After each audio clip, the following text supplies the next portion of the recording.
I'm really passionate about is that life after exit, because I personally went through that whole grieving process after exiting my company. Even though it was my doing, I decided Yep. to exit, yet I still end up going through the grieving process. And my suggestion to anybody who's listening to this would be to shorten that grieving process, which is normal, right? You must have went through it still, even though it wasn't your company in some regard. Sure. To shorten it is to get involved with something sooner rather than later. Don't let too much time go by, and making sure though that you're doing something that you're super passionate about, because I don't know about you, Roger, but for me, retirement is boring as hell. I'm never doing it again. I tried it. No. It sucked. It was Yeah. awful. It was awful, because at the end of the day, we're happy when we're fulfilled, and we're fulfilled when we're growing and we're contributing, right? That's you. That was the key word. You just stole the words out of my mouth. That a man or a woman has to have a reason to get out of bed in the morning. You Yeah. have to, and the reason has to be contribution. It doesn't have to be to make money, but you have to contribute back to your own species in some way, and some meaningful way for your life to have meaning. And my parents are retired. That's great, but I like go on to play so much golf and fish so much and watch so much HD TV. Like that's not my jam. Not I my jam. I'm agree. going to go out swinging. I'm going out swinging. You and I are kindred spirits for sure. I couldn't agree with you more. Maybe it's a generational thing too. Maybe the boomer generation really worked for the gold watch and for the pension and retirement. When I was in my late 40s, my dad said to me, you got to really start thinking about retirement. And I was just like, what? Retirement? Like, it never even dawned on me. He was like, well, you can slow down now. Your company's doing well, but we just have two completely different ways of looking at life. And then I realized after exiting the company and taking time off, holy cow, that is totally not me. And there's nothing wrong with it. But at the same time, I don't know about you, but when I was quote unquote retired for a short time, I was almost offended when somebody would say to me, oh, so what are you doing now? Are you retired?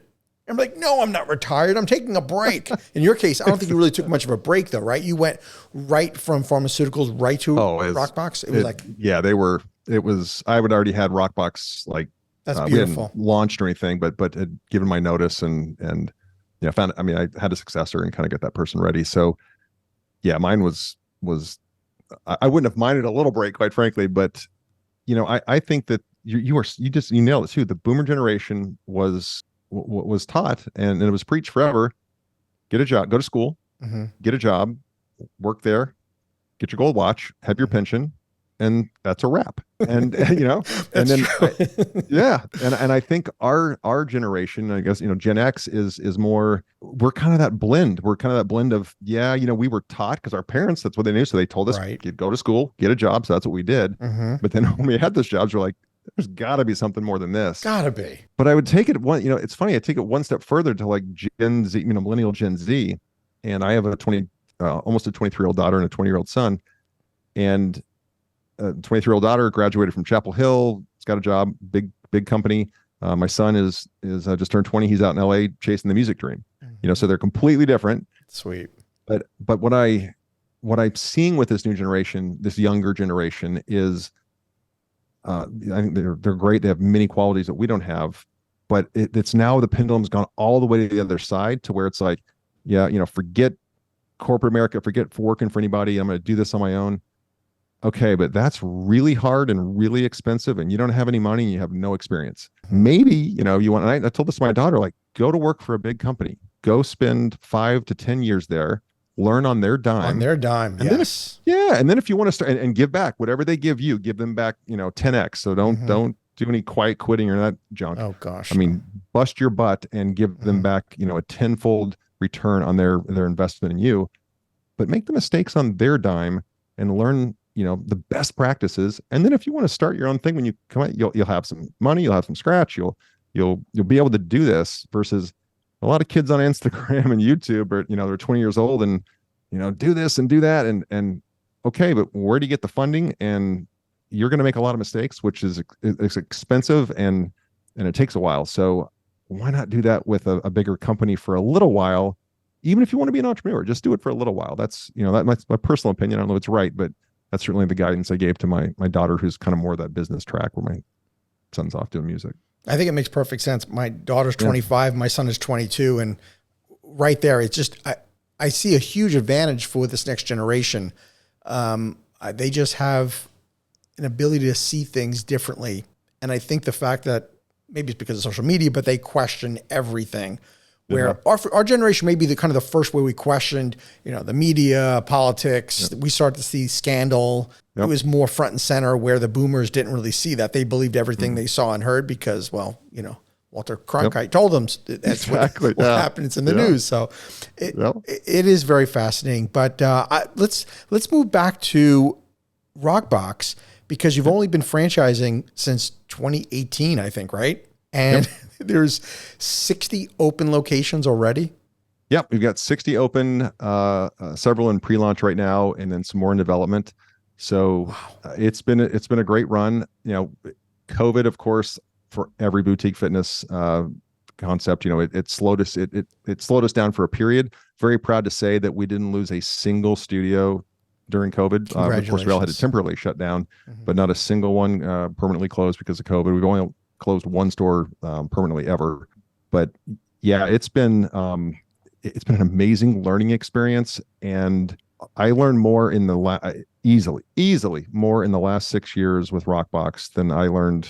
I have an MBA from when I was younger, and 25 years of experience. Like, all that was great. And again, it's the foundation. Man, when it's your own dime, your own money, you're in charge. Your learning is exponential. And I feel like I've got 4 PhDs in business and marketing and finance and all that, because you're forced to. But you do. You do have those 4 PhDs in this short time. You have to. Yeah, you have to.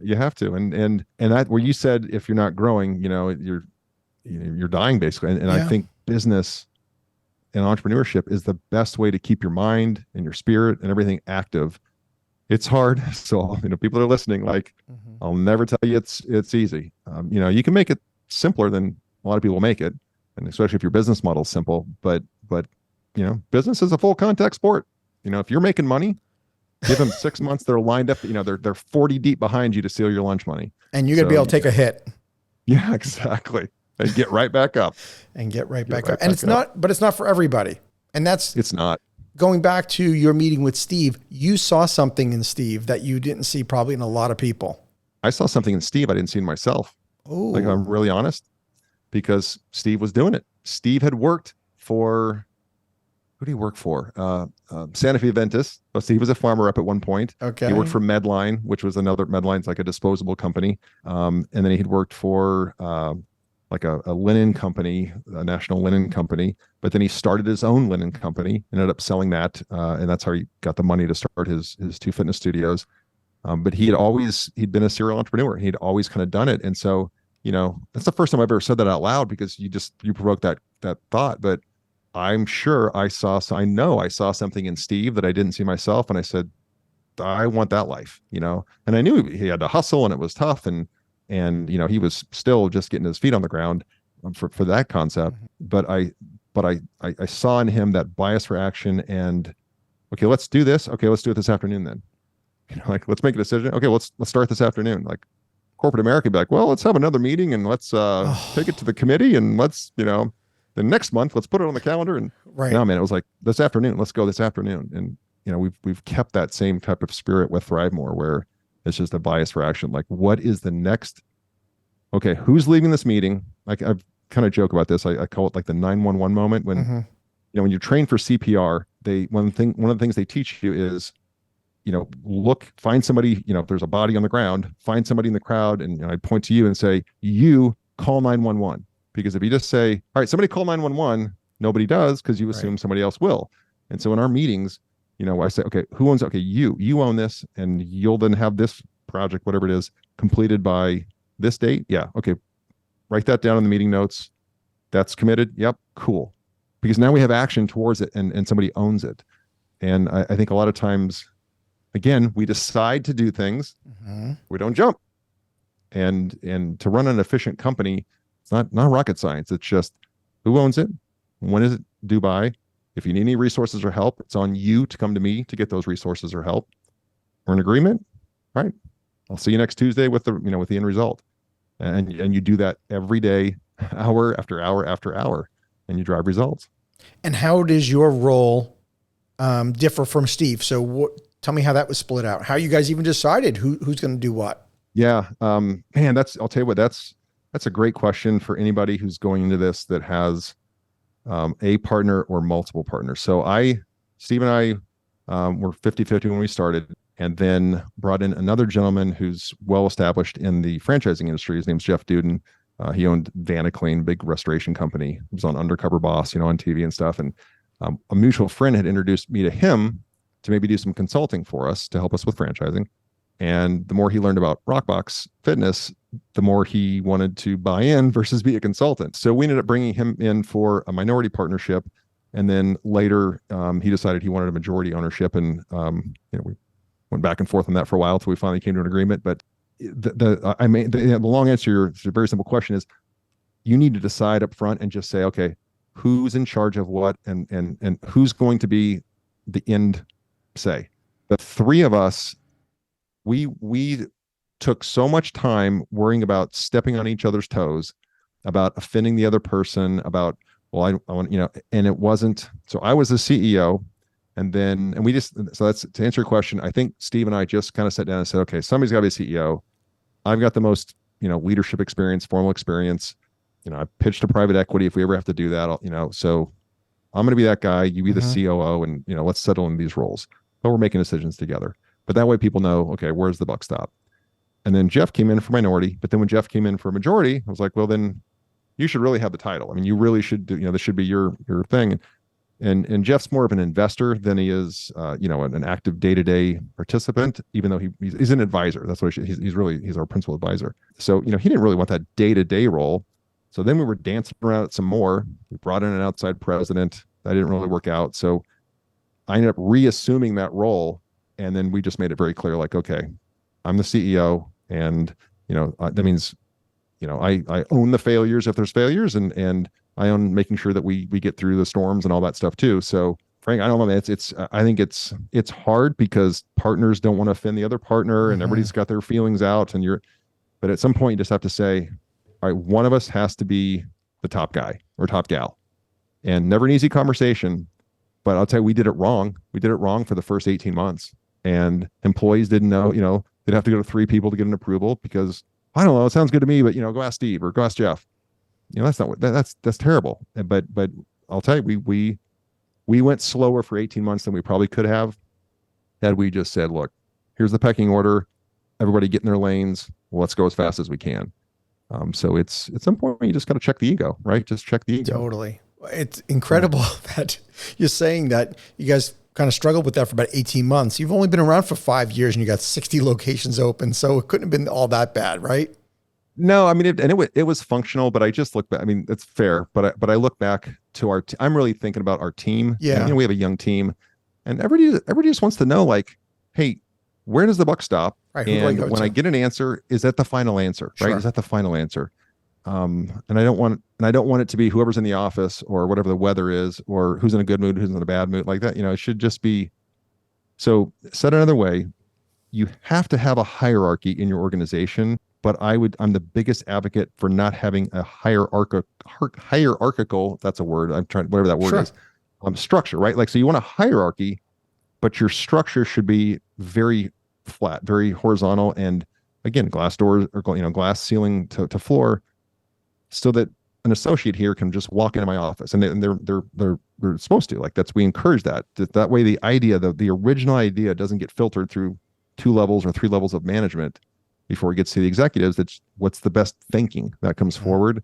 So I don't like a hierarchy when it comes to interaction, but you have to have a hierarchy when it comes to rewards, performance, who owns what, accountability. You have to. Thank you for tuning into the Emerging Franchise Brands podcast. For additional insights, guest applications, and to stay connected, visit us at efbpodcast.com.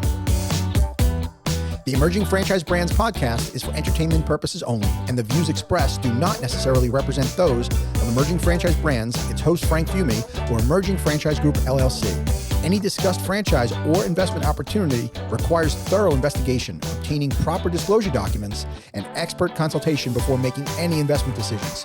The podcast and its hosts do not offer professional advice or endorsements, and they hold no responsibility for actions, representations, accuracy, or consequential damages related to the podcast content.